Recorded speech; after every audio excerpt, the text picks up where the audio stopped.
Hey, Daddy, this is the man of the champions, Bill Fonzie Alfonso, giving a shout out to Something else. something else, Daddy.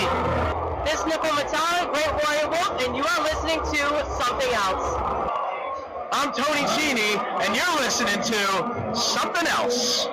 Hey everybody, it's Rich Palladino, the voice of New England, and you are listening to Something Else with Arya.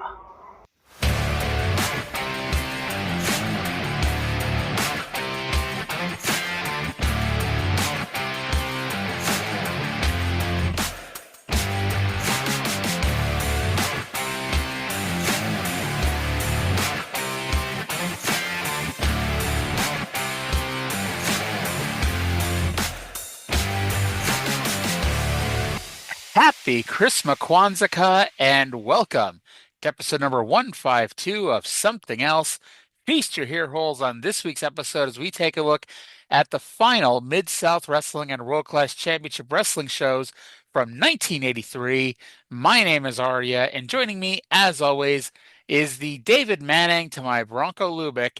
It's Trae. Trae, stop showing favoritism to those goddamn Von Erichs. Oh, I am appalled by the things that I did on this show. It was particularly egregious, and I am deeply ashamed of myself. You should be. That like we've been joking all year long that David Manning is so obviously biased towards the Von Erichs, and today is just yet another example of that. You can just interfere in your friend's match, and they don't get disqualified. They do not. Which is that the worst disqualification we'll be talking about on this show or not? Because Mid-South had a pretty bad one. Mid-South actually stole a finish from World Class. Oh, that was when the other night, because I watched this, Thursday, that was when I messaged you and asked if you had seen it yet, because I didn't want to spoil it for you. And I wanted to talk about it, but I didn't want to spoil it for you, so I just had to let you watch it. Yep. When that happened, I was like, "You're fucking kidding me, right?" It was a bad finish in one territory, so let's move it to the next one. Maybe if we watch Florida tapes from '85, we'll see the same finish in January or something. Or not '85, '84, excuse me. No, that there is overlap between the TVs, right? Yeah. They know that there's overlap between Mid-South and World Class TV. Yeah. That there are places that get both. Yep. And oh Lord. So yeah, by the way, just to throw it out there, whatever holiday you celebrate, a joyous and happy and safe celebration to you and your family. And if you're one of those people who are whining, "Oh, it's Merry Christmas, not Happy Holidays," like shut up, motherfucker, and go listen to a different podcast. Like I don't give a fuck at this point. It's like, whatever you celebrate, enjoy, and just be safe, especially with the New Year's coming up. Don't drink and drive. Don't drive in really shitty weather, and just have a good holiday season. And I mean everything that she just said, but said pretend I said it nicer. To think you were the nicer one of the group today. Yeah, So, well, so we I'm normally really sorry. go I'm ahead. really excited because I got my wife a really good present, so I've been really excited. Does she listen to the show? No, but she's in the house. She could be like Ah, right outside the door, so I guess I can't. okay. All right, that's all right. Um, Ask me about it on the next show. Sounds good. In 2 weeks, during the Tokyo Dome show. So, what do you think about the Rambo? And then, what'd you get the wife for Christmas? They haven't Um, announced a Rambo yet. That's upsetting. um, have, Now, out of curiosity, before I say anything, have you watched today's New Japan show? I have not yet. No, Okay. All right. So no I still, spoilers. yeah, I have to watch that, and then I still have to watch Rampage because I was watching the Ring of Honor show Friday night. When you watch Ian Riccaboni's evil twin doing commentary on Rampage. Apparently, And I don't know because I didn't watch Rampage and I'm probably not going to. Apparently, Excalibur makes a joke about it on the air about Ian being in two places at once. Oh, outstanding. Yes. And I Um, don't know what all happened on the New Japan show. I did see that that El Phantasmo was back, so I was really happy about mhm. that. Indeed. So just some programming notes. This is our last official show of the year. At some point, probably this coming weekend, I'm going to throw up the pre-show show, where we post all the fun pre-show stuff that Trey and I have done since like August. Hey, Um, the one from today was tremendous. yes. So fast forward to the very end for like the last 10 minutes. Um, but but so the last show of the year. So then we'll be back probably on Sunday, January 5th, talking the two Tokyo Dome shows. After that, we'll be back on the 7th, where we're going to do the world class Christmas Star Wars show. The 8th and 9th will be our normal shows, and then the week after, we're back to normal. So, any fun plans for the next 2 weeks? I'd say other than not watching wrestling, except I know you're probably going to watch more wrestling than almost anybody. Yeah, it's funny. Like I'm in a headspace right now that it's almost like the few days a year that I kind of take off to like watch other stuff that like just movie because usually with family my as we speak my sister-in-law and her stepson are on the way down here. They're going to be here this week, so I don't there will be some because there has to be, but By law, I don't know. by I may law, watch you're some different expected stuff. to. Yeah. All right. So we're gonna do this a little backwards because we got two mid souths to do and a world class. We're gonna do the world class first and get that out of the way before we head over to Shreveport. So let's go to the intro with Bill Mercer. Welcome to World Class Championship Wrestling from the famed Sportatorium in Dallas, Texas. The Sportatorium, the most famous wrestling arena in the world. And we have a tremendous card on World Class Championship Wrestling going back to Reunion Arena. And the great matches with this American Championship match. Chris Adams defeating gorgeous Jimmy Garvin with some help from Sunshine for the American Heavyweight Championship. And then Sunshine, who wanted some revenge from Precious, she got after it. Anybody who stepped in the way also got clobbered in this match. As you see right here with Sunshine seeing David Manning and said, here, take that. So the tough little gal who used to be Sunshine to gorgeous Jimmy Garvin now is a happy sort of co-champion, I guess you could say, with Chris Adams. Very proud of this young man from England who is the American heavyweight champion. Chris Adams will be battling tonight with a friend of his from Monte County, Texas, John Mantel, against the Oriental Spike of Terry Gordy and gorgeous Jimmy Garvin, the deposed former American heavyweight champion, gorgeous Jimmy Garvin. Yes, he was, and I suppose he wants that back. Well, also on World Class Championship Wrestling, we got the big cat Ernie Ladd, and he's going to battle Kamala. The missing link is here.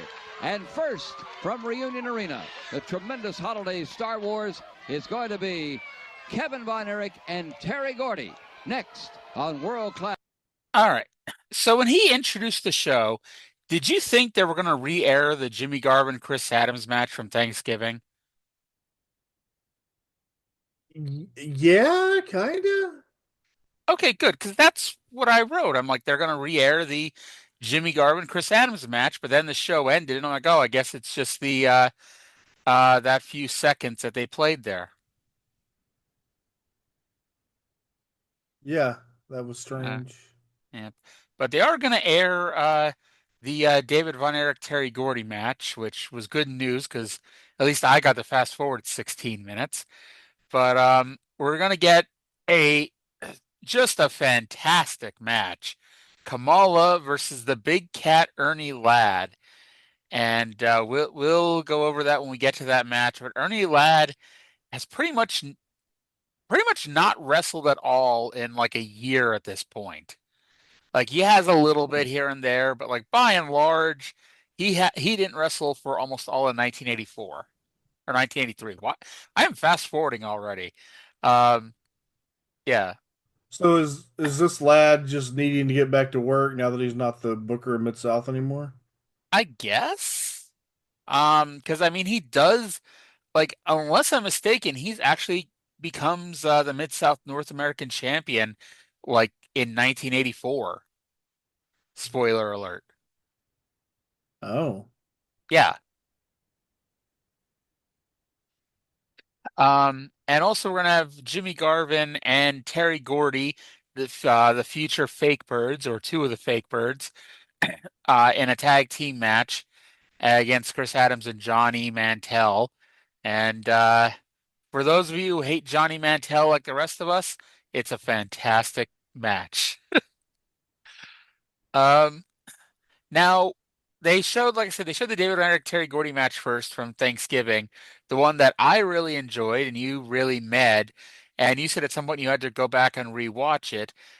You went back and rewatched it here, didn't you? I did. I did. And you know what? It was about as good as I thought it was the first time. Okay, maybe I should have rewatched it, but yeah, I guess I was just in the Well, right no, mood. don't let me ruin it for you. Like it's a good match. Good for Yeah. them. It just it. Well, it's one of those things, who knows? Maybe I was just in the right mood at the right time for that match, and I thought it was a lot greater than it may have really been. But oh well. All right. So up next. Okay, we're Oh gonna my talk about God. this. I don't know if tempting fate is the right word, Oh, but it's so creepy. It's so eerie. Oh my God. here on the December 24th, 1983 edition of World Class Championship Wrestling, we got a David Von Erich music video that was originally set to the song Texas When I Die by Tanya Tucker. The song Okay. it goes, when I die and I may not go to heaven, I don't know if they let cowboys in. I know we're on a bit of a morbid countdown, but David Von Erich is dead in like 5 weeks. It's so the thing that got me, I didn't even research the Texas When I Die. I thought that was eerie enough. I was fascinated by this eerie psychobilly track that they inserted in here in the network. Yes. And so I had to fucking Shazam it. And it's a production track called Bad Karma Cowboy. Oh And my it's God. it's like they had somebody did this on purpose. This is I, such an eerie track to put on a music video of a guy who is dead 6 weeks later. I wrote Peacock added one tremendously awful song to it. Um, I Oh, it was I so don't know. It's like weird. I didn't actually listen to the song. I just looked up the lyrics, but it's like just reading the lyrics to that song that they actually used. I can't imagine like, it was any less creepy if they would have kept in the real song. Like Uh, that is like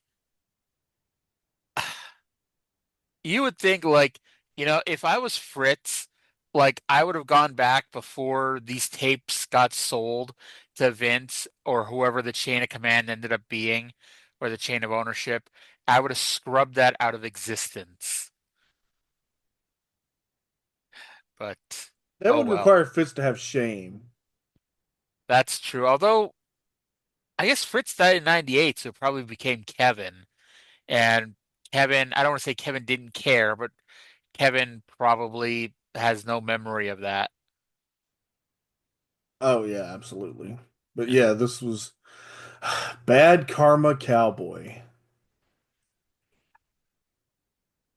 It I don't know. All right. Let's go to Brian Adias, who is going to open his mouth for the first time. He is the fan in the purple shirt, or the person I thought was a fan a few weeks ago that ran in during one of the matches. Well, Brian Adias and Kevin Von Erich, what are you guys doing here today? Well, Bill, I'm just back from a successful tour of the Pacific Northwest, be in for the holidays. I'm looking forward to some fantastic competition. Kevin, you're You're all right. You guys just slumming around? Well, I just thought I'd come down and watch a match with you. Oh, It's yeah? a good match, yeah. You guys got to... If you don't mind. No, I'm fine. Just glad to have you hanging around. Well, I'm glad to be here. If you're going to watch it, why don't we just go to the ring and Mark Lorenz? All right. Here he is, Mark. Okay, so I don't know what the hell that was, especially because I thought it meant Dave or that Kevin was going to do commentary on the show. Kevin does not do commentary on the show. No, that was very. I was wondering, was it just me that I got from that? Yeah, that was what I thought was going to happen too. This is a weird show. It was like such a random promo. Like Brian Adias wrestled in Portland, and Kevin Von Erich is gonna watch the matches. Okay, great. Yeah, What are their plans for the future? I don't know. Who would Brian Adias like to wrestle? I don't know. I I don't fucking know. When I say he came back from a tour of the Pacific Northwest, where the hell was he before the tour of the Pacific Northwest? Was he here? He wasn't here ever since we've been watching. But oh well. Let's just yeah. Are chalk we that. supposed to know him, or is it just like, okay, he's the Von Erich's friend? That means he's one of the baby faces. He's the Von Erich's friend. That means he's one of the baby faces. Which That was just kind of that was how I interpreted him. means at some point he's probably gonna turn heel on the Von Erichs.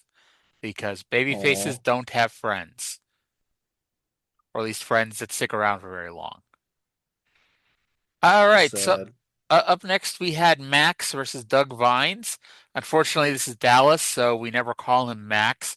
We call him that disgusting name that he requests that we don't call him anymore. But I refuse to. Um, but Max attacked Doug Vines during the intro, and Mark Lawrence, being Mark Lawrence, stayed in the ring to continue the introductions while Max was beating up Doug Vines. I was sincerely hoping Max would deck him, but we can't have nice things, I guess. Um, I wrote the bell never rang because drunk Mark Lawrence had to get his ring announcement in, and then never mind, he rang it eventually. he rang it. Mark Bronco Lubick rings the bell while Max is outside the ring choking Doug Vines with the camera cord. Yes. It, Bronco Lubick making suspicious choices here. this is one of the better Max matches. I wrote Max won somehow and Vines was somehow busted open. Rewound to confirm Max won with the diving headbutt. I didn't bother to confirm why Vines was wearing the crimson mask. At least this match didn't go to the 10-minute time limit. Yeah, I don't know what happened. I wonder, like, he was biting him in the head. I don't know if he actually, like, opened him up biting him. That's kind of gnarly. Yes, Yeah, Vines was bleeding from the head. Big Cat Ernie Ladd versus Kamala with General Skandor Akbar and Friday. I can't believe this is a real thing. Now, This was excellent. yes. Now, Just longtime listeners of the show would recall that, Ernie Ladd was a fairly regular fixture on Mid-South in the ring up until about July 1982. And in addition to being the Mid-South booker, Ladd continued to wrestle in Florida and Georgia for the rest of 82 before he took most of 83 off before returning to the ring in September. I imagine it was mostly to heal up nagging injuries because, I mean, between football and wrestling, he'd been at it since what, the early 60s, you know? yeah. And I should note that the last feud Ladd had in Mid-South was because he used to be the manager of the Samoans, but Akbar stole them from him, and the ensuing ass kicking turned Ernie Ladd babyface. Um, Yes.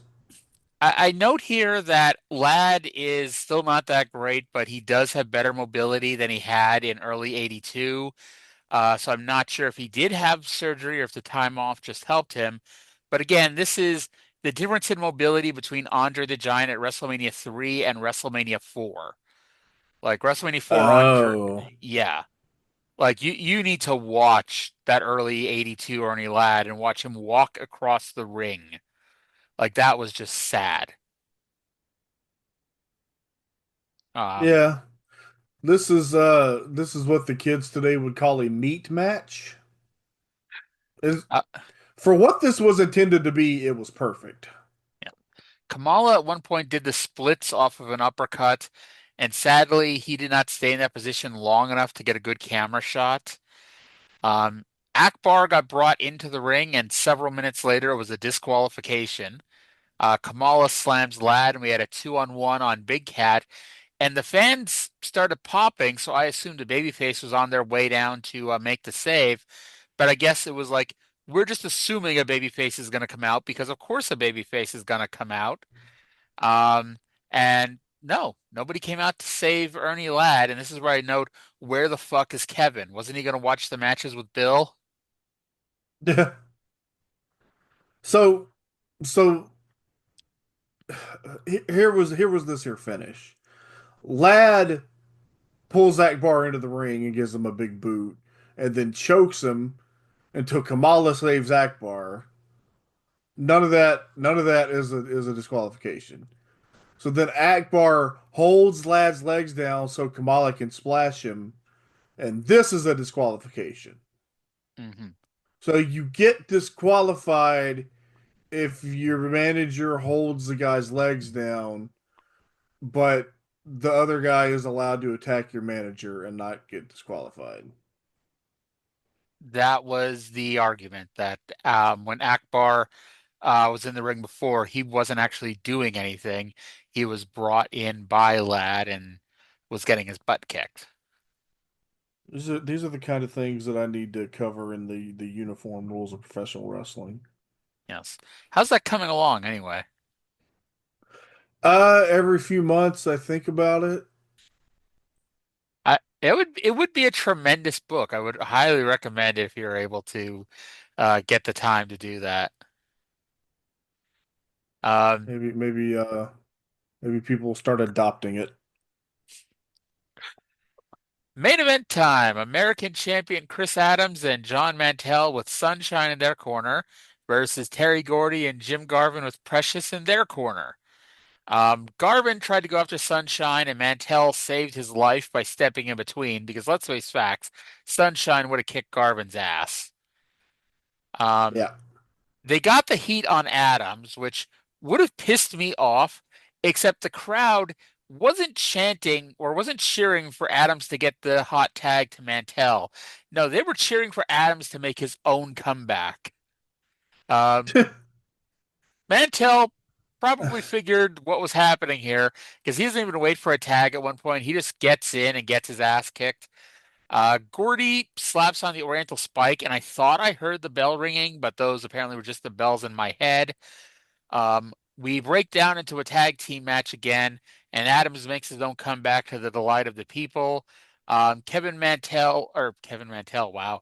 Kevin Von Erich came down to the ring to check on Mantell, who was selling the effects of the Oriental Spike. Because I don't think he did anything else in the fucking match except come in and take the Oriental Spike.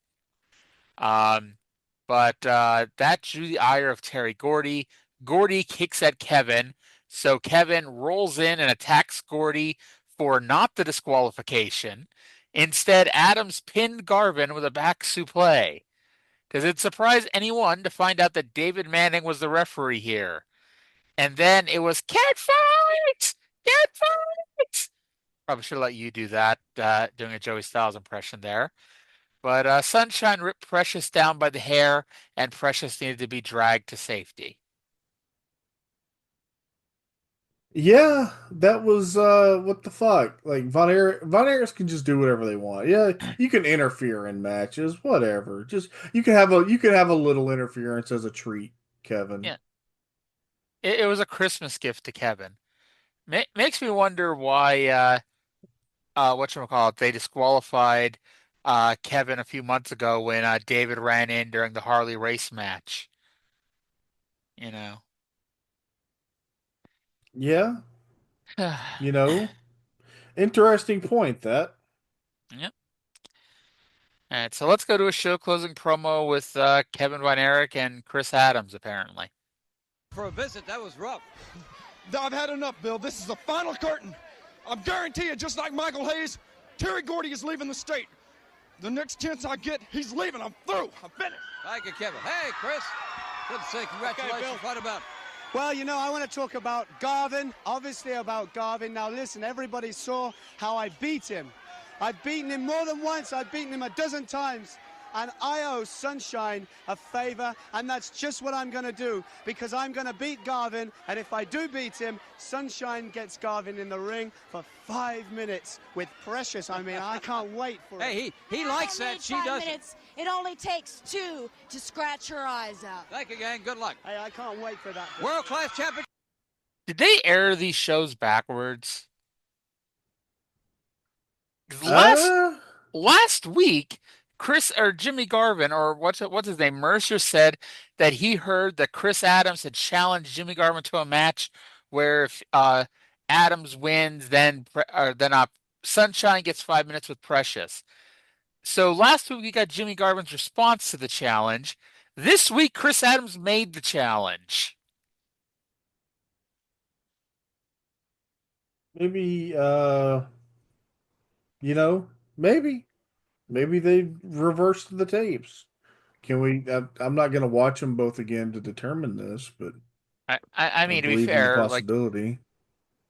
Otherwise, there wasn't anything else that would have made you think that, because they didn't reference anything else that happened last week, and last week they didn't reference anything that happened this week other than to say what the matches would be, which was the thing. They didn't air the shows out of order because they noted the Kamala versus Ernie Ladd match this week, but they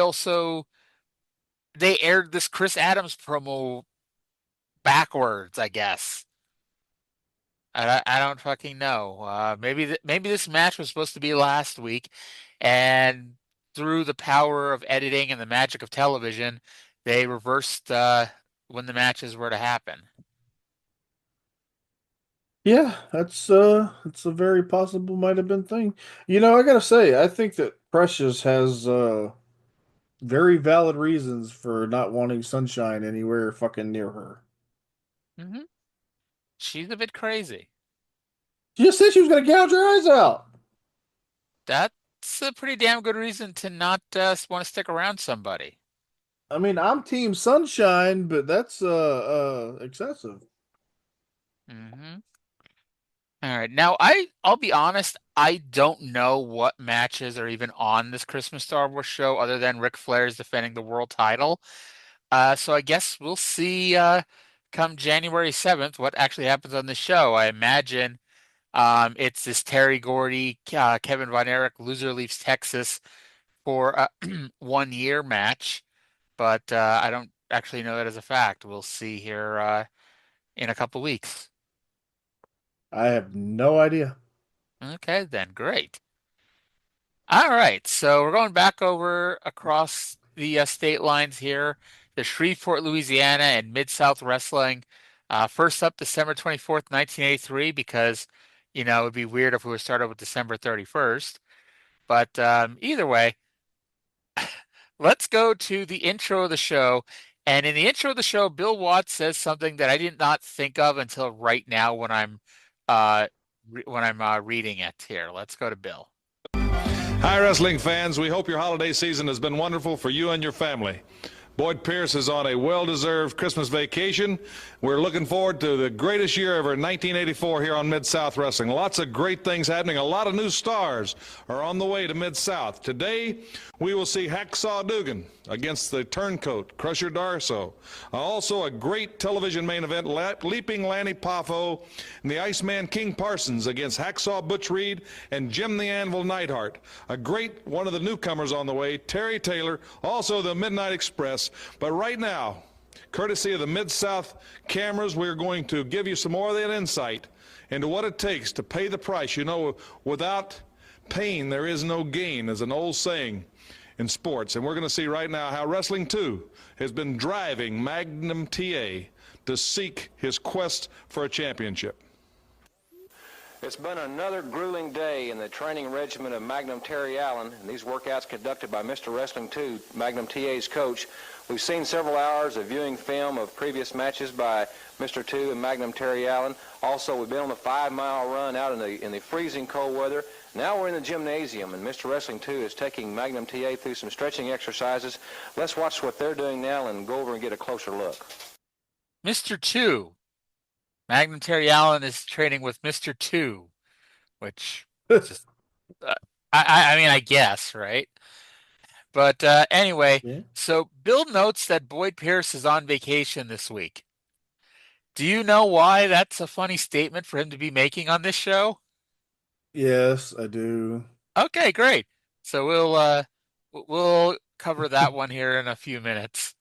But so today it's Duggan versus Darsow, Lanny and Iceman Parsons versus Butch Reed and Jim Neidhart.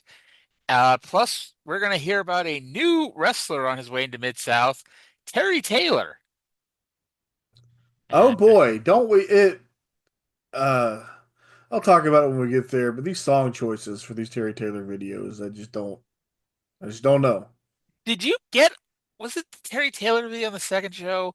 I think we'll get to when we get there. But there was one point that my video was completely muted. Yeah, it was the second Terry Taylor video. It was the one for next week. I didn't have any sound for the Terry Taylor music video. Oh, I didn't have that. Were you watching on the network version? And I watched the YouTube version. Well, the version somebody had on YouTube. Oh. Oh well. Either way, it's not the end of the world. I'm sure you'll tell me all about it here in a few minutes. Yeah. Oh yeah. All right. Of course. So we go to a cabin in the woods with Jim Ross, which is allegedly a gym, but it's not. It's a cabin in the woods. JR watches the homoerotic stretching routine of 2 and TA before we re-air the same Rocky music video we've seen the last few weeks with TA giving everyone a belly-to-belly suplex. And after that, we watched a little bit more of 2 training TA. I don't know whether I like this or not. Was this a new segment, or was this like one of the same ones that already aired? I'm pretty sure this is a new segment. Oh, okay. I guess I like the idea of it. I like that Mid-South is going a little bit more outside the box with what comes to these angles and whatnot. Because I mean, we've seen a lot of this year, up until Dundee came in, 99% of the stuff we saw was all inside of the Shreveport Boys Club. Yeah, it's good. Yeah, I guess it just felt like the same. I don't know. They're getting repetitive, I guess. Well, in theory, they're coming to an end soon. Although I guess they should keep training. I guess but we'll get to it later on. Yeah. All right. So speaking of Mr. Wrestling 2, he has joined Jim Ross at the commentary desk for the next match, which is Mr. Wrestling 2 versus Larry Higgins. Let's go to JR and Magnum TA. Wrestling fans, before we go to the ring for the next great bout between Mr. Wrestling 2 and Big Larry Higgins, my associate here at Mike's side will be Magnum TA. And Magnum TA, I know all the people should know by now that you have a tremendous alliance with Mr. Wrestling 2, and I know that you're sitting here with not only as an interested fan, but also as a very interested friend of Mr. Wrestling 2. Yes, the time we spent in the gym, I've gained a great deal of admiration for the man. Outside of his 25 years of wrestling experience, he's just a great person all around, Joe. Well, he's a great man, and it should be a great match between he and Big Larry Higgins. Let's go to the ring now, and your ring announcer, Boyd Pierce.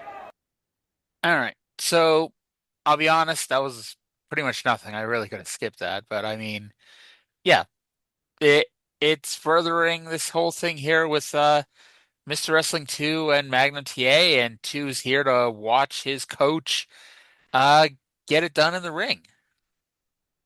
Now, what was that they said at the very end there? Our ring announcer who? Boyd Pierce, who's on vacation this week. Boyd Pierce went on vacation to the fucking ring, I guess. Yes. But that is not the highlight of Boyd Pierce's life this week. Thankfully, Boyd Pierce did not really go on vacation because we have a moment coming up. The greatest thing Boyd Pierce has ever done on this show is coming up. I noticed the stands are starting to empty out here. I believe they taped 3 shows in one day, which they don't usually do. They Yeah. usually only do 2, and the crowd was done. And the bleachers. You were seeing the actual bleachers during this show and this match especially. Um, I'll be honest, 3 minutes into this match, I was already looking at the clock, wondering how fucking long is this going to be. This seemed like it was already too long at 3 minutes. And of course, shockingly, amazingly, Mr. Wrestling 2 wins with the knee lift.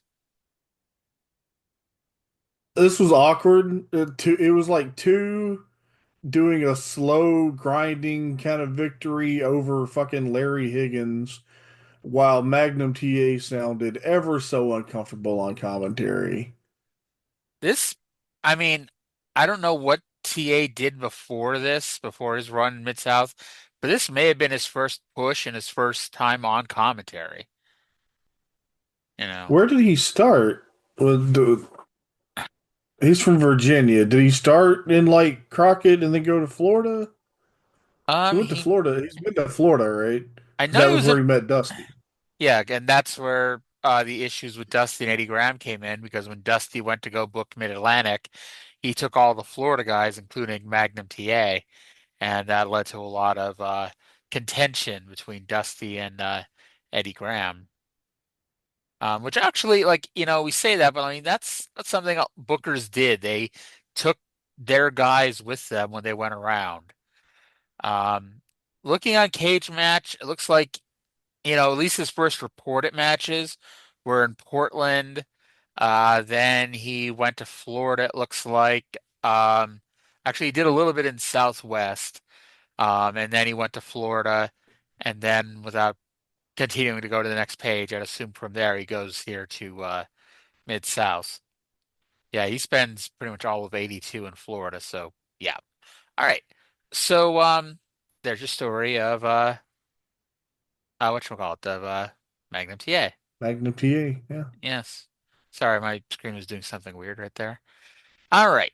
So our next match is, and to quote Boyd, holding the flag. Krusher Darsow in his corner is helping him hold the flag from Moscow, Russia, Nikolai Volkov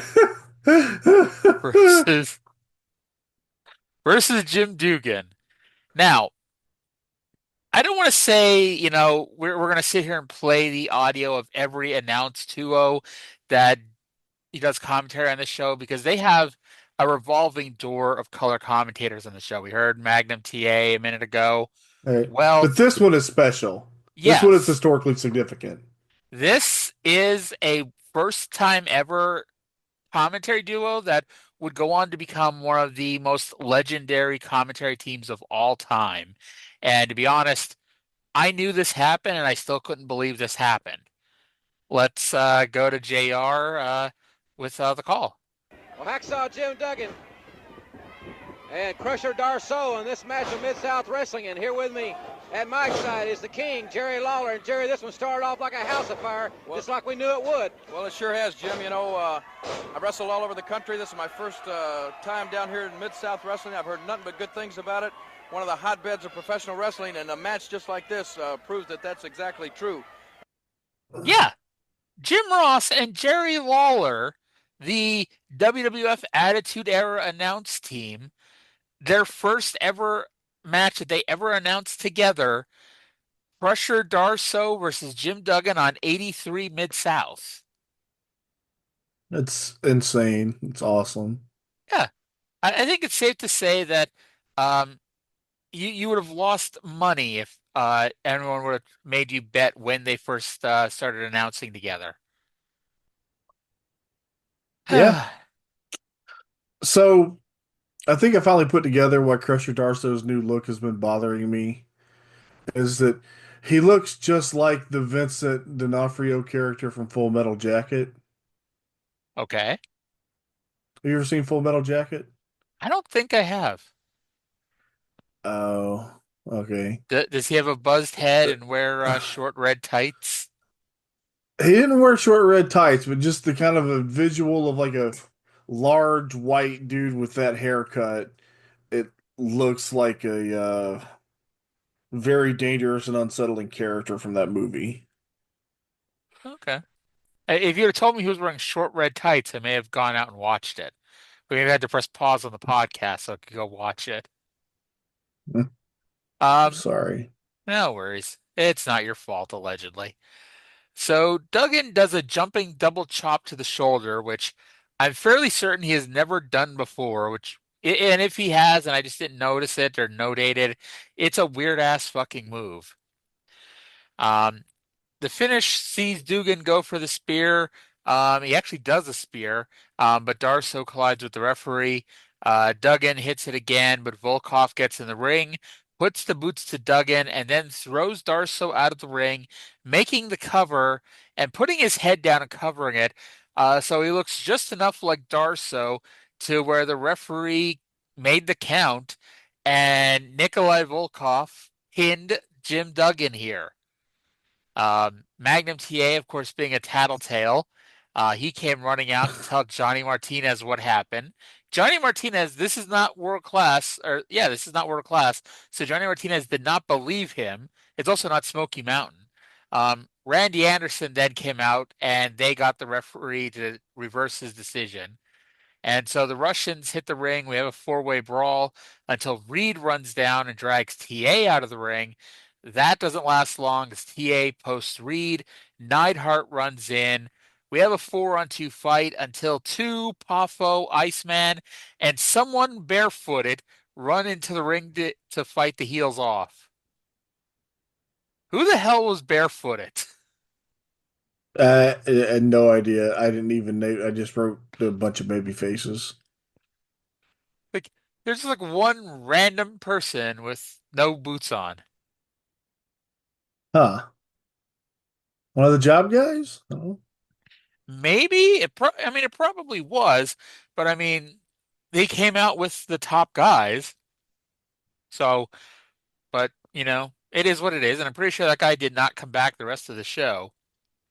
But whatever. Um, so it was a fun little match here, the Duggan Darsow match. Um, I I have to laugh that we're doing twin magic back in the 80s with people who look almost absolutely nothing alike. That aspect of it was quite comical to me. Wrestling, the only cartoon wrestling promotions is the WWF, god damn it, which is why we have Nikolai Volkov and Krusher Darsow doing twin magic.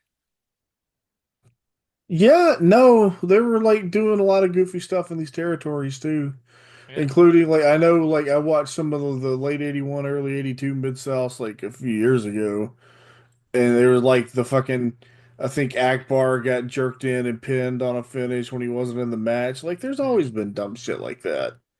One of, if not the first show we did, Bob Orton Jr.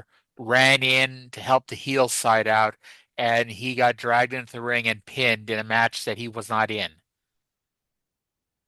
Yeah. It's like And Mid-South is supposed to be like this high standard of wrestling logic. No, it's fucking goofy too. yes. It just proves all wrestling is a little fucking goofy. So just shut Yeah. up and enjoy it. And if you're not going to enjoy it, watch something else. Like, I know this is a crazy theory, but you don't have to fucking watch, something if you don't like it. Like, I stopped watching Raw every single week a long ass time ago. And it turned out there were other shows on Monday nights. I was surprised to discover that. Yeah. I just But I mhm. well, Anyway, I'm thinking, what shows do I watch? I watch like Mid South and World Class and Smoky Mountain and fucking Corner Gas. hey, I approve of all those shows, and especially Corner Gas. We may have to do a Corner Gas podcast. That could have been something we did over the holidays, but it's too late Yeah. now here before the holidays. Um, let's uh let's go to the intro of the next match, complete with the greatest moment of Boyd Pierce's career. Your next event, tag team match, one fall with a 10-minute time limit at 220 pounds from Union City, Tennessee, Coco Ware. His team partner, 202 pounds, Birmingham, Alabama, Mike Jackson. Their opponents. That's good, Boyd Pierce. That's enough. Let me ask you something. Where did you get that suit? The guy couldn't guess your weight or what, huh? Did you lose a bet? Let me tell you something. As you know by now, my name is Jimmy Cornette, the most successful manager in professional wrestling, and I manage the most awesome tag team of all time, of all professional wrestling. The Lover Boy, Dennis Condrey, and beautiful Bobby Eaton. Ladies and gentlemen, the Midnight Express. Okay. So you can't really tell without watching it, but Boyd Pierce has this ultimate look of anger and disdain at this man who took the microphone from him and insulted his clothes. I wrote this on social media. If looks could kill, Stephen P. New would be sponsoring Sean Ross Sapp's podcast. Oh, that was tremendous. I wonder if he says anything about that in the because he does he did November. I don't know if he got to this. He did a kind of a deep dive on the first few weeks in Mid-South. I wonder if he mentioned that. He may have. Of course, talking about Cornette, not Boyd Pierce. Because, I think Boyd Pierce is no longer with us. In fact, I'd be shocked if he was still with us. He was old then. Yes. Boyd Pierce was born at an old age. And, yeah. But, this was just great. And, I mean, if he wasn't really, mad, he was a tremendous actor if he wasn't actually mad. And actually, Boyd Pierce died a week before Owen Hart, May 18th, 1999. Really? Yeah. He was only 70 years old. Oh, wow. Yeah. But so wait, he's only early 50s here? Yep. But much like Mr. Ron Wright, some people look a lot older than they are. I'm telling you, it's because nobody before the year 2000 drank water. It makes sense. It does. It was that stupid Y2K. No one drank water until everyone bought 1 million cases of it to put in their Y2K shelters. And, now all of a sudden they had to drink it. So then we get the Midnight Express versus Coco Ware and Mike Jackson. Cornette joins JR on commentary. And really, you could have called him Bill Watts because he just does not stop talking the entire match. Of course not. By the way, it's another significant commentary team for the first time, Jim Ross and Jim Cornette. Yep.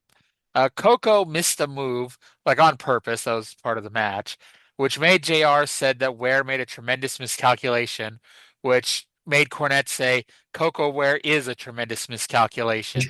He won a legal battle recently. He sued his body for non-support. Oh, I get the fucking Cornette is just so fascinating to me. I learned so much about talking from just watching Cornette over the years, and it's a matter of just fucking never stop talking. A lot of it is just saying some shit. Mm-hmm. If you say it may not be perfect, but it's going to be some shit, and it means you're still talking, which in some situations is a good thing to just keep talking. Yep. And we're watching him, obviously, we're watching him here at the beginning of his career. It is only going to get better. Oh, y'all, if there's anybody that listens to the Mid-South reviews and not to the Smoky Mountain, number one, what the fuck are you doing? But Cornette's promos in 1993 are just a world of their own. I just put up on the YouTube the last 3 weeks of promos with Cornette, Terry Funk, and Bullet Bob on Smoky Mountain. The bedroom promos? Yes, it's 31 minutes, which, okay, I know on the surface sounds like a lot, but you will not see 31 minutes of better promos in your life. You will be ready to run through a fucking wall. and get your ass to Knoxville. Yes. All right. So, by the way, Bobby pinned Coco with what I don't know if this was the actual name or if he's just coming up with random words on the spot, but Cornette called it the Midnight Massacre, which is the move where they do the back suplex elbow drop. Yeah, I don't know. It's a good name. Maybe we'll see if it's ever uttered again. Watts pitches it to a video with Terry Taylor.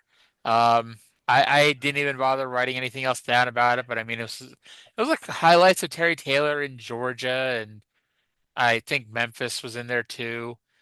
It was what it was. I didn't really care enough about the music to note it. It was Some Days Are Diamonds, Some Days Are Stone by John Denver. Very sad, old folksy song. And by the way, this wasn't the network. This was like the actual restored audio. Yep. It's I don't know about these I don't know about the music choices that we're making for Terry Taylor here. Well, Terry Taylor is suffering from being the first person to to have a music video because Is he the first? It makes sense because the guy Yeah. fucking Dundee just came in, and that's a Memphis thing. If he's not the first, it's the first in a long time. Because everyone else is just like, in 2 weeks, we're going to have a new wrestler, Bruce Reed.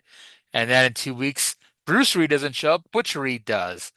But yeah, it's generally been like that, where it's like we find out people are debuting and then they debut. But so then we get our first hour main event. Tag team champions Butch Reed and Jim Neidhart versus Lanny Poffo and Iceman Parsons. This is Lanny's fourth different partner in 5 weeks. Maybe 2 had a point about Lanny being a bad person. He's not a bad person. He's just polyslamorous. I mean, what? He's gone through Magnum TA, Stroud, I forget Stroud's first name, Rick Rude, Joshua Stroud, Rick Rude, and now Iceman Parsons. He's not going through them, though. He's just tagging with each of them and respects them all equally in their own way. I wonder if any of them have any problems with being one part of a polyslamorous family. Well, Mr. TA's dad or whatever, so sure has a problem with it. Mr. 2 is not happy. Mr. 2. So if we know that the TA is his name, if we know the TA is Terry Allen, does that mean he's Mr. A? Oh, that's a head scratcher right there. The weirdest part about this, now we played the intro earlier with Bill Watts. So what we neglected to mention was this was obviously pre-taped. I don't know why they didn't do a real intro with the JR show, but like this is an obviously pre-taped intro with Bill Watts, and it's obvious. Like, you can't even pretend it is otherwise. But then halfway during this match, they go to a commercial break, and Watts pretends he's just off to the side of JR and the King. And he's like, oh, well, we got to go to commercial break, guys. We'll come right back. And then we come back, and he's like, oh, I can see it over there in the corner. This match is getting crazy. Let's go back over there to Jim Ross and Jerry Lawler to finish out this match. It's like, dude, it's like, it's not even a good enough thing is like, okay, if they wanted to, like, if he would have added in some background noise, like put in some like crowd noise and like someone taking a bump or whatever, maybe you could lie to yourself and say that, oh yeah, Bill Watts was off to the side and pitched it to commercial or something. But no, it's like it was quiet, no noise in the background, no nothing, and here we are. Well, luckily we got all of the match that mattered anyway. Yes. Lanny gets a hot tag and a 4-way breaks out.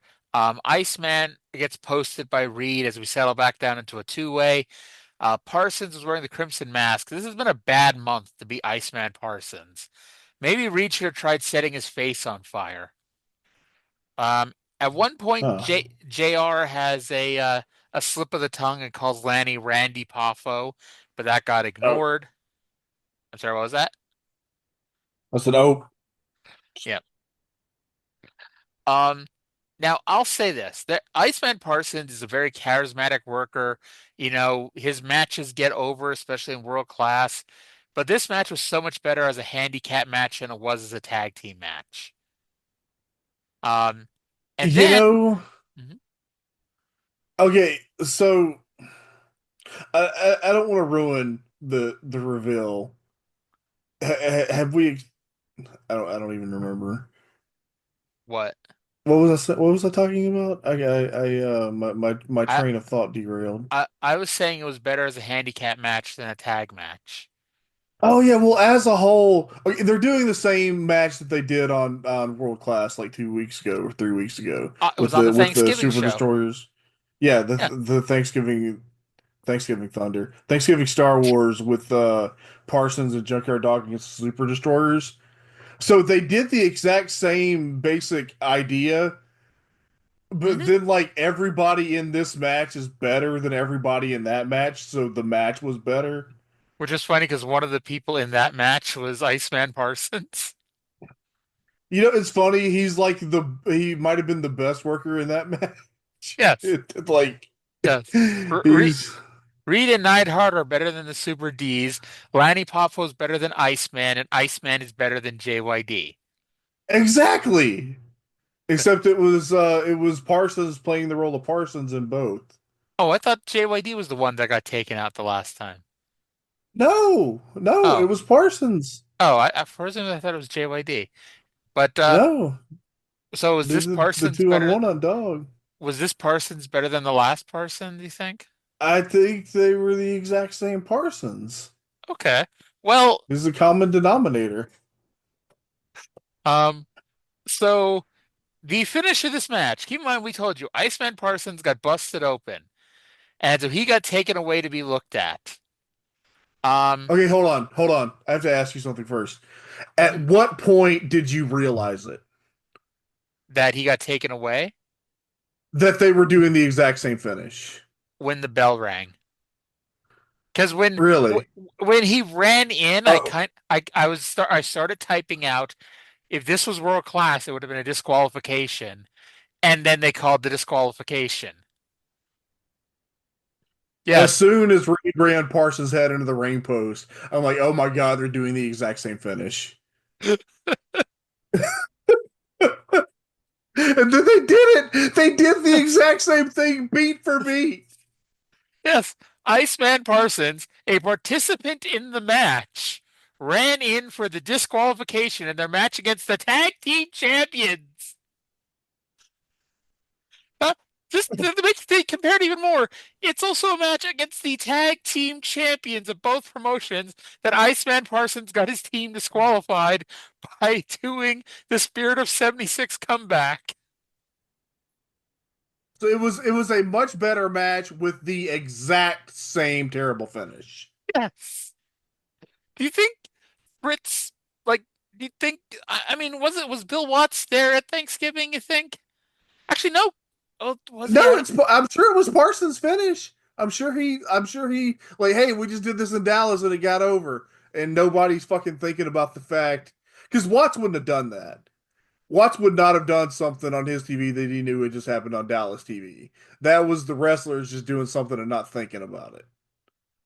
Like, Watts or Dundee, whoever said, do a DQ, I don't care what you do, and that's what they came up with. Yes, yes, yeah, I and mean, then Parsons, hey, I got an idea. I mean, to be fair, was this show did air on Christmas Eve, so I mean, the odds that it had a high viewership is probably low. Yeah, Um, and I mean, who's gonna be watching them both and comparing them 40 years later? only some real losers, I bet. So Watts ends the show by announcing that next week it's titles versus mask as Butch Reed and Jim Neidhart put the tag titles on the line against Magnum TA and Mr. Wrestling 2, where if the baby faces lose, then Mr. Wrestling 2 will lose his mask. And then in 2 weeks, we'll be joined by country music comedian of the year, Jerry Clower. And I got some bad news, Trey, and I know you were really looking forward to this, but that's the episode of Mid-South that we're missing. I am heartbroken about that. I'm sorry that we will not see Jerry Clower, country music comedian of the year.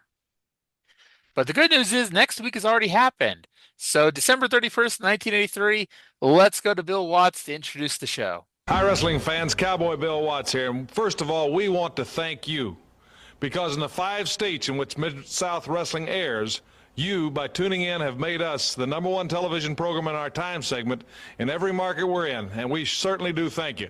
Got an exciting show here for you today.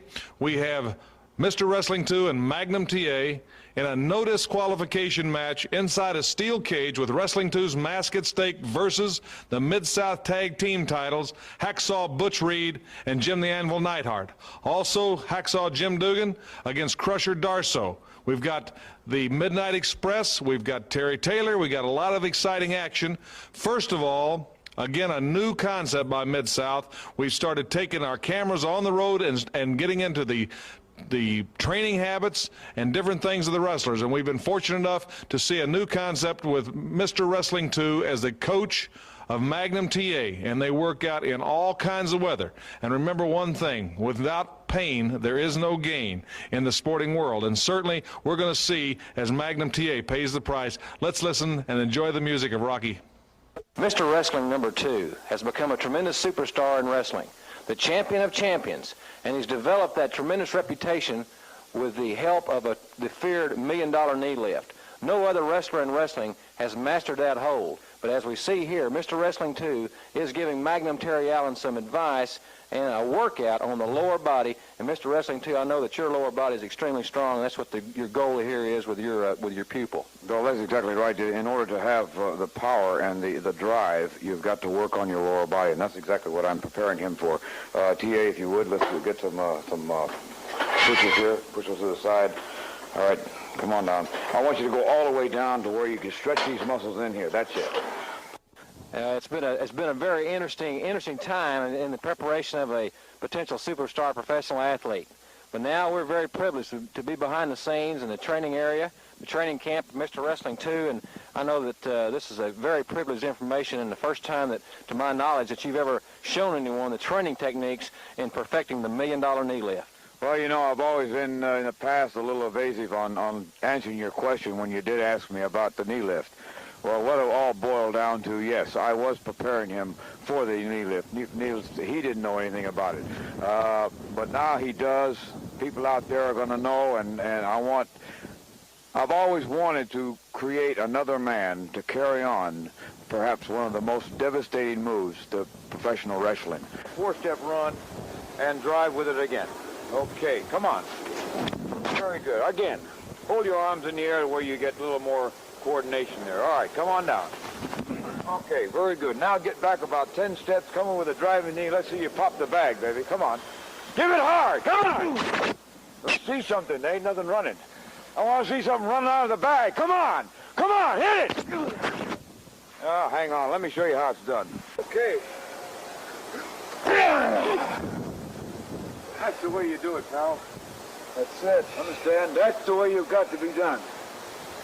Well, we can still see who the master of the knee lift is, but Magnum TA is working on it and training hard. And with his determination, Magnum TA could come right on along. Now we're going to see. All right. So we get the intro of the show. And by the way, Bill Watts personally thanked me for making Mid-South #1 in their time slot. So you're welcome, Bill, but I wasn't alive at the time. You know, I appreciate it. Glad you did that. Glad you did that for them. See, here's where I thought we were going to get a bunch of replays because they announced we're going to have Duggan versus Darsow, and I'm like, oh, so they're just going to re-air last week's match. I thought the same thing. No? Yeah. Nope. We're airing a brand new Duggan versus Darsow match. Yeah.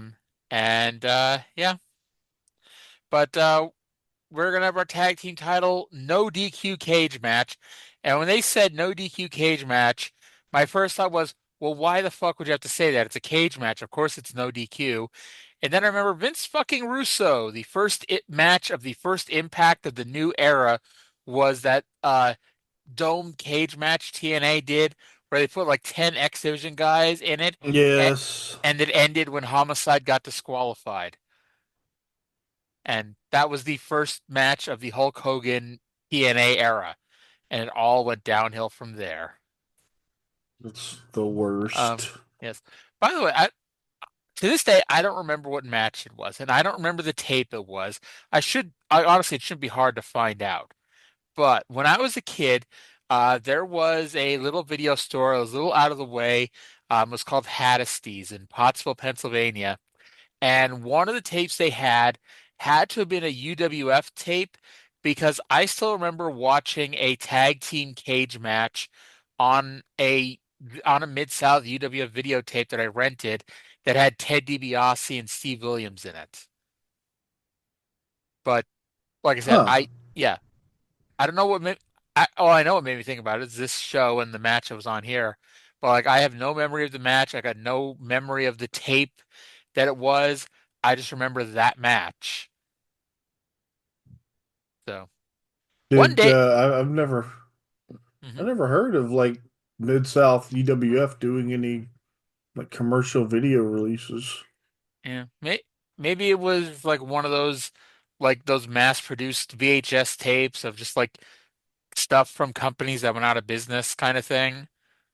Like that your grandmother would buy you from the dollar store because she knows you like wrestling. But yeah. But yeah, that's what I think about it. So we get this week's training video with 2 and TA. And they're in a barn briefly before we go back outside. 2, being the dumbass that he is wearing his thin white t-shirt and tiny shorts along with a long leather jacket. And he said he's creating another man to carry on the knee lift.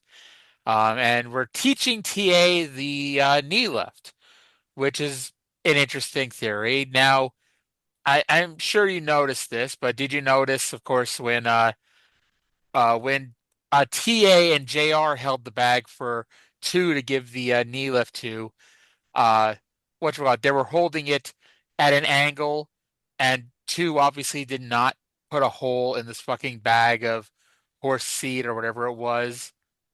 Potatoes. It wasn't potatoes. It was a bag of potatoes. It was like grain was coming out of it. The bag said potatoes. Yes, that doesn't mean that's what was in the bag. And it was a potato sack with dirt in it. Okay, well, something was coming out of it. Either way, they obviously turned it. Or I hate to break the magic of wrestling here for you, but Mr. Wrestling 2 did not cause a giant hole in that bag due to his knee lift. Ruined my immersion. I'm so sorry. So up next, we had tag team champions Butch Reed and Jim Neidhart who put the tag titles on the line against Mr. Wrestling 2's Mask in a title versus mask match, 2 and TA in a cage. We are joined in progress with a camera kitty corner to the ring. Now, I get I'm a production snob. Like, it's hard for me to watch indie shows on tape because, I don't need perfect WWE production, but I need decent production anyway. And this is one of those times where it's like, okay, we put the camera kitty corner to the ring. So not even straight on like you do nowadays with you get the hard camera. That's bad enough. But I mean, that's something you could get over. But then next after that was, it was the same corner that the heels were standing in. So I spent half the damn match staring at Jim Neidhart's back. And Butch Reed's back. Yeah. But the referee, for some reason, is King Carl Fergie. Why was he the referee here? That's probably not important. But the story was that they couldn't agree on who the referee should be. And is that a thing? Do we normally have to have both wrestlers agreeing on who the referees are in these matches? No. Okay. No, Watt said, he says later, that both regular referees had been injured earlier in the card. I did So not hear Fergie was that. like yeah, he did. He said it later. I can't remember if he said it during this match. But we actually do see later one of those refs get injured. So I Uh, believe it. But yeah, that's Watts did actually say that that was why Carl Fergie was the ref.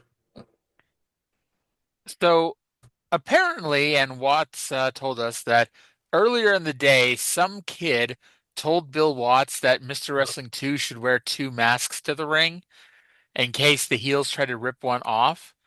Well, it's a good thing that Watts takes finish ideas from random children because he tells Mr. Wrestling 2, and so Mr. Wrestling 2 wears two masks. Um, what did you think of the cage here? So They had a better cage here in 1983 than Smoky Mountain has in 1993. that is certainly the case here. So it's in a lot of ways, and hey, let I imagine JR had a lot to do with the Hell in a Cell thing. In a lot of ways, it was like the Hell in a Cell in that it was the cage surrounded the ring, but not quite. Like it did, but like it didn't give you like the 5 feet of room outside the ring like the cage, like the Hell in a Cell does now. Instead, it was a cage probably as close to the ring as you could while getting around the posts and everything. So there was a little bit of room on the floor, but not a whole lot. Um, but there was no roof. I should note that too. But it was also, like Trey said, like it was a lot nicer to look at than the Smoky Mountain cage. It was a lot more aesthetically pleasing. Uh, this cage was Charlie Haas and Shelton Benjamin to the Smoky Mountain cages, Briscoe brothers. One is more aesthetically pleasing than the other. First, This cage was not chicken wire. It wasn't chicken wire and 2x4s. that cage may look like a chicken wire, but it's not a chicken wire. I thought you Um, were going to say that cage got a dick this big. that cage does not have a dick, to the best of my knowledge. What if Um, the cage like fell over and George Weingroff had to use his massive penis to hold the side of the cage up? they would have bought him some 1983 Viagra and put him in place. Oh, Funny. Lord. So. The story of this match was that Jim Neidhart, for some reason, was a moron.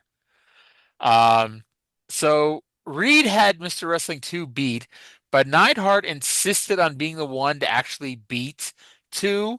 So Reed got up off of the pin and tagged out to Neidhart. Neidhart, instead of pinning him, went after the mask.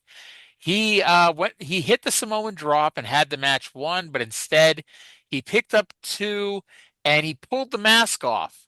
But thankfully, Bill Watts talks to small children before the show starts, and 2 had a second mask on.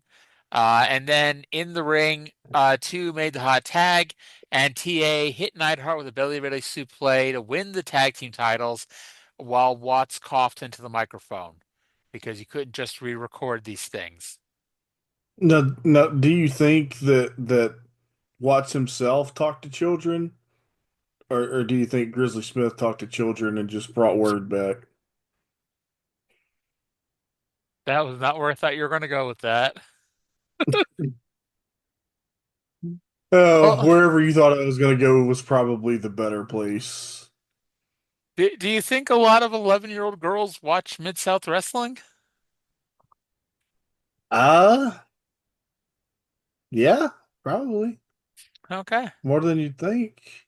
I mean, they do have Magnum TA, who, if you remember, like a month ago, he was chosen to be the judge of a who the hottest uh, high school girl was contest.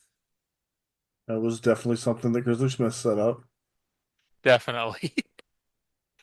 All right, so we have new tag team champions. It's 2 and TA, and hey, we're actually starting to have real, actual teams become champions. This is the first time And I know 2 and TA hadn't actually teamed before now, but they're the closest thing we've had to an actual team being champions since the Samoans at the beginning of 1982. Like literally, like for ever since, it's just been 2 random singles wrestlers are now the tag team champions. Yeah. Mr. Wrestling 2 is just a hilarious human being. Just the way this old white guy in a mask moves around, so funny. Oh, boy. All right, so let's go now to Jack Curtis, who's backstage with the new champions, and they have something to say. Otherwise we wouldn't be playing it. No. Gentlemen, I'm standing in the dressing room with the new Mid-South Tag Team Champions. They was one of the most exciting cage matches I've ever seen in New Orleans. And here are the champions, Magnum TA and Mr. Wrestling number 2. Well, TA has lived up to every expectation I expected him to. He's living up to what I used to carry for many, many years. Never give up. It's a fighting battle to the end, and he has inherited that. He has fought right down the line. Any other man I've seen many times get smashed with that cage, fall to the ground, and completely give up. This man didn't give up. He kept on fighting and kept on going, and that's why we have these here today. Besides that, we were in a cage match, no disqualification, and that was the other precaution that I personally took by putting another mask on, because I knew, and I felt it was in my heart, that these guys would go at any extent to try and peel my mask off in the ring. If I agreed, if I lost, it would come off automatically. But I took precautions, and I wore an extra one. What do you say, partner? I told you, Tuski, it all paid off, all those hours of work, all that hard training. It was worth every single bit, because this is the greatest Christmas present I've ever had. I know Tu feels the same way about it. It was the hardest fought battle I've ever had in my life. But I was there right with you. Boy, you give me the encouragement I needed, and now we're the champs. You got that right. PA called him Tuski. Yes. Yes, he did. So I'm going to make a comparison you probably never heard in your life and will probably never hear again. Okay. Mr. Wrestling 2 is a lot like R-Truth. Both of their childhood heroes are John Cena. Here, too, he's like, never give up. And that's, Mr. Cena, hustle, loyalty, respect, all that stuff. You think he wears the mask in homage to John Cena's cousin Juan Cena? Of course. What other reasons could there possibly be? Is that like the funniest thing that they did at house shows that never made TV? Like they should have done that on TV at least once, right? They really should have, and I mean, because that was when the dumbest, that had to really be the dumbest stipulation of all time, though. If John Cena as referee does not help Wade Barrett win the WWE title, then John Cena is fired. Like, I get the anonymous Raw general manager okayed this, but shouldn't there have been like an emergency meeting of the board of directors that why is this anonymous GM allowing our most popular wrestler to be put in a situation where he may be fired because he's doing his job fairly? Because Vince McMahon is the chairman of the board and he's a psychopath. But isn't this the same board that, okay, only in kayfabe this time, but the same board that in 2011 when Vince was going to fire John Cena after Money in the Bank, that they forced Vince out of office and put Triple H in charge? And then the same board that took Triple H back out of charge and put Vince back in charge? How the hell did that storyline become real now that I think about it?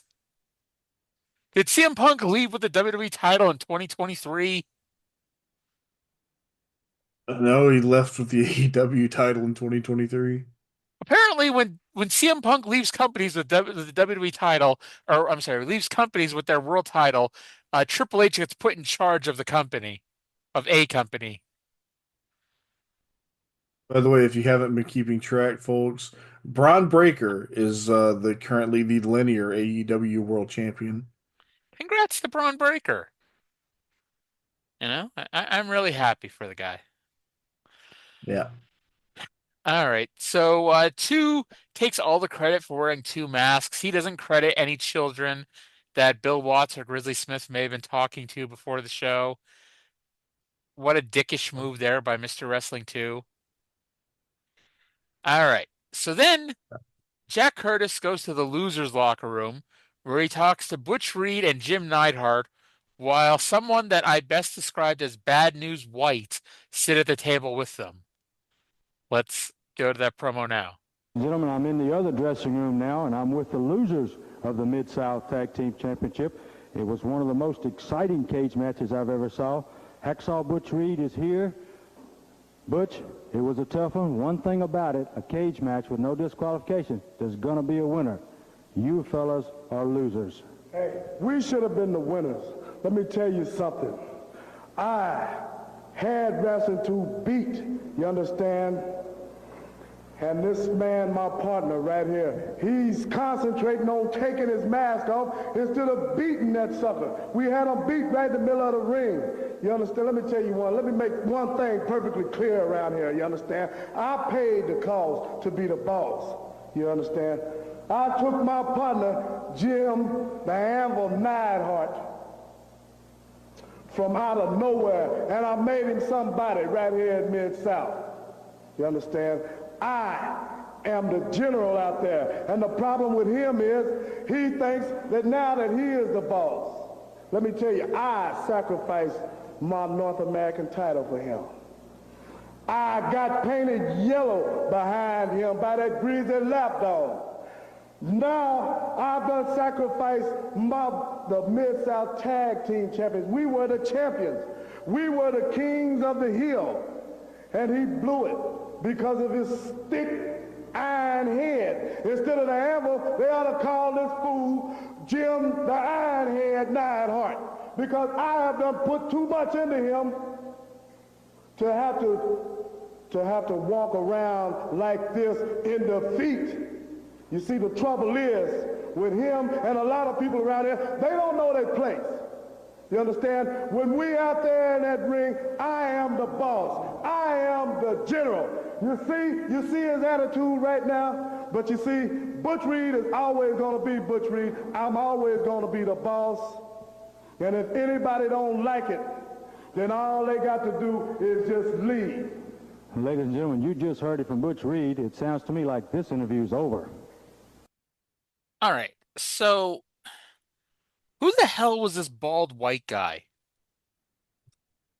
I couldn't figure out either. Like literally, like picture Bad News Brown but Caucasian. That's what he looked like. Like perfectly bald with the black beard growing in.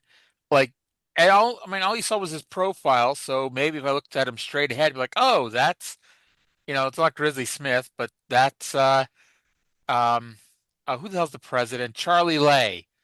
It's fucking Charlie Lay or something. But no, it's just some random guy is sitting there in the middle of this fucking promo for some reason. Like Bad News White. Yes. So Reed, hey, tell me where he lied in that promo. He was the North American champion. He lost it. He was tag team champions now at Neidhart, and he sacrificed his singles run to be tag team champions. And now Neidhart went and lost the belts, and Neidhart walks off in disgust. Where is Reed lying here? Yeah, I think that all of Bruce Reed's points were very valid. All right, so that was the end of the interview, or is it? Let's is it? Let's go back. Your partner. Hey, man, let me tell you something. You don't worry about my partner. It's not so good to see.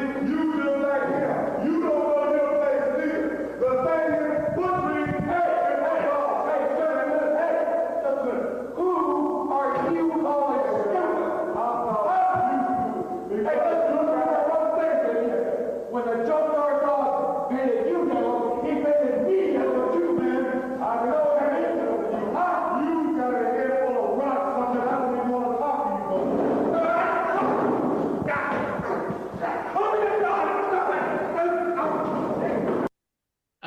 right, so it's a bad night to be Butch Reed and Jim Neidhart. They lost their belts, and now they broke up. They're fighting each other. Guys, you can't just be partners during the good times. You got to still be partners during the bad times. Yeah. It's the key to a successful tag team. You take the good, you take the bad, you take them both, and there you have the facts of fucking life. Yeah. So Reed and Neidhart. Reed, by the way, was arguing with Bad News White, in case you're curious, and then Neidhart stampeded back into the room to argue, and then attack. He attacked Reed from behind. Reed turned around to walk away, and he attacked him from behind and laid him out, and had to be pulled off. Now, I do have to ask, who is the babyface in this? I was just about to say, who is the babyface? Because, I mean, spoiler alert, Reed is still going to be a heel, at least for a little while. And I don't know. I don't think Neidhart's supposed to be a babyface, although he could be the de facto babyface, although it's a pretty stupid babyface turn if it is, because he did nothing babyface-like. It's like, No, he's not. And everything that Bruce Reed said about him was accurate. yep. All right. So earlier in that show, we had a random match between Krusher Darsow and Jim Duggan. They said that this match is Dynamite. Personally, I thought it was more Rampage or Dark Elevation, but maybe it's Dynamite. Maybe Dynamite during the first days of the pandemic when they were taping it at QT Marshall's school. But Yeah. I noticed that the barricades have signs to them that say barricade, so at least there's no doubt. I was worried that we might have that they might have put the wrong things up, but hey, we know these are barricades. Good. Yeah. There was a shocking lack of American flags being waved in the crowd. It's almost like Mid-South didn't plant 100 tiny flags in the first few rows for this one. That was irresponsible. Yep. So Duggan punched Darsow a lot. Randy Anderson tried to warn him about his punching, so Duggan put Randy Anderson on the turnbuckles. Anderson is like, hey, you're still not following the rules. So Duggan threw him out of the ring, which should be a disqualification. Instead, Volkov snuck to the ring and posted Duggan outside the ring. At this point, I think they were expecting a lot more negative of a reaction from the crowd, because you could see the police come in and basically stand in front of the first row, kind of daring them to do something. But I mean, they booed, but it wasn't anything special here. The referee gets up and counts Duggan out. And I noticed that you could see Bill Watts and his big ass cowboy hat walk around the outside of the ring during the finish of this match. Really? Even though he was also on commentary? I know. I don't want to break kayfabe or anything here, but So this wasn't even geopolitical Bill Watts. This was full-on American exceptionalism Bill Watts. I honestly, I've gotten so used to it. I wasn't really paying attention to what he said. It's exactly what you would imagine, just more of it. But yeah, and we saw how one of the referees got injured because Duggan just fucking yeeted him out of the ring. They announced that Mid-South has fined Jim Duggan $500 for deliberately throwing the referee out of the ring. And I hope they gave that to Randy Anderson, because he deserved that extra $500 in his pay that week. Yes. Oh, and Watts also called Cornette a mama's boy. Yes. Maybe for the first time. Not that he's had some very nice things to say about him before, but Yeah. So but Watts remembers that. Yeah. Watts introduces a video package for the Midnight Express that essentially his introduction was, fans of the Mid-South region have seen a lot of big, strong, massive tag teams. This is not one of them. And we got a lengthy video package, and it wasn't even that great of a video package. It was take the 4 Midnight Express matches we've seen so far and essentially show every offensive move they did in 4 weeks. Yes. And it was cool. It was just, with the Midnight Express theme playing. It was a cool video. Yeah. I was shocked FTR didn't come out. But,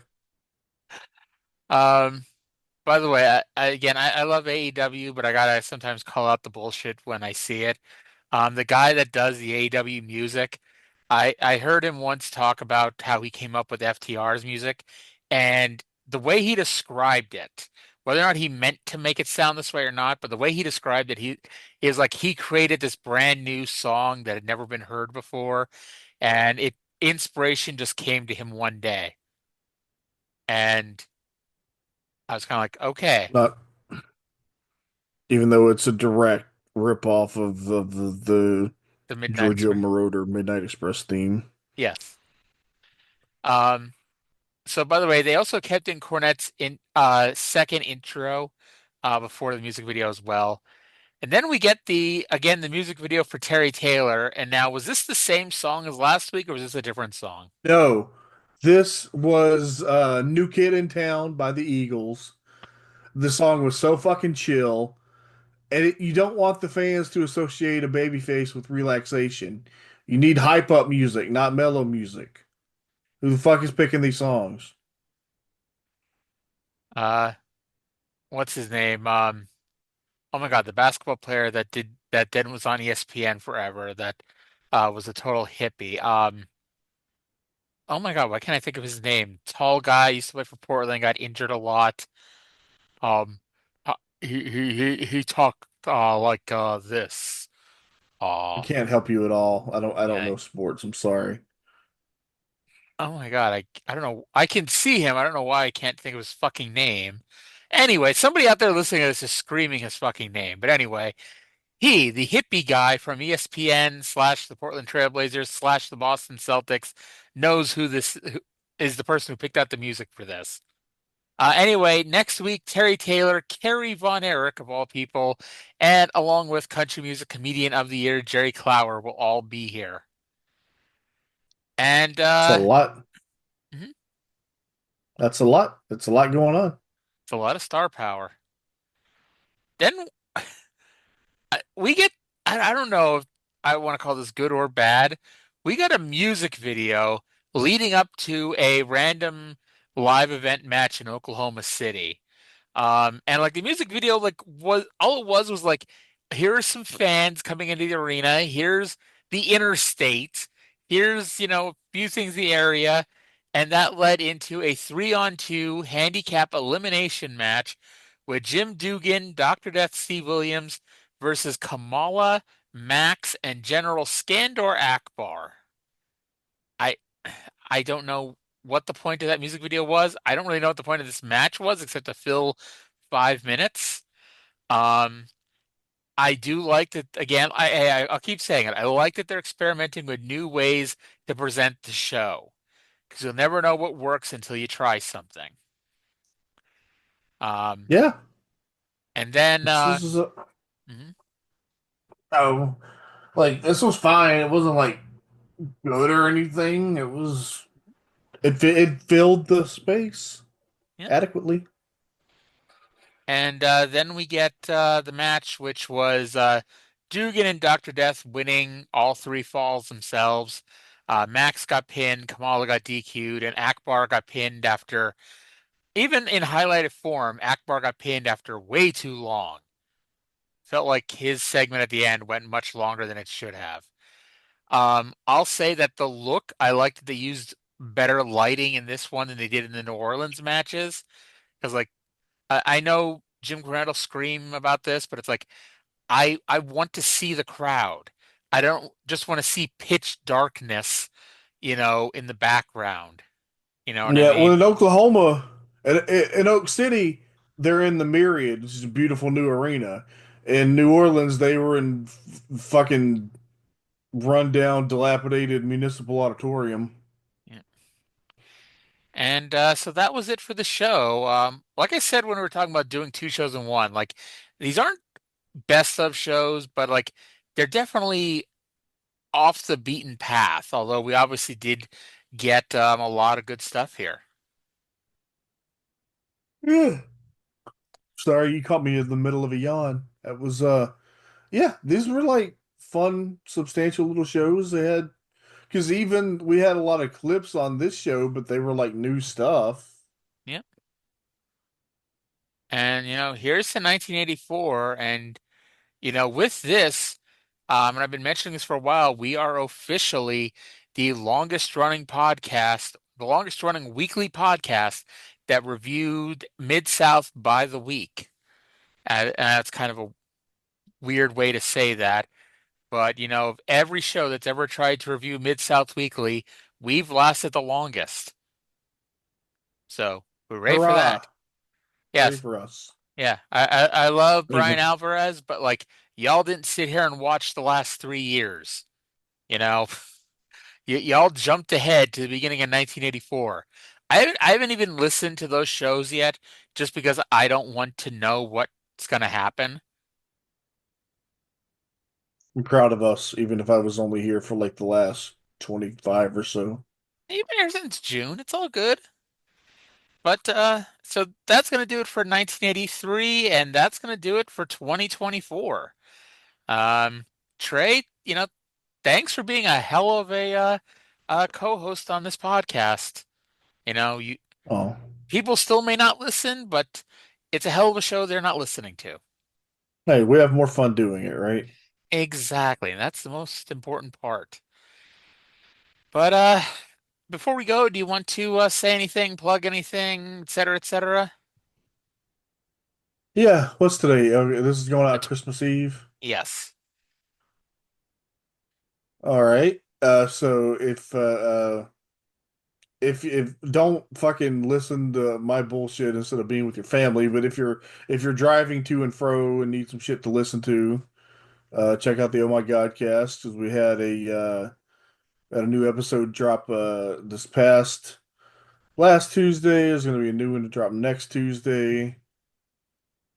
And yeah, heading into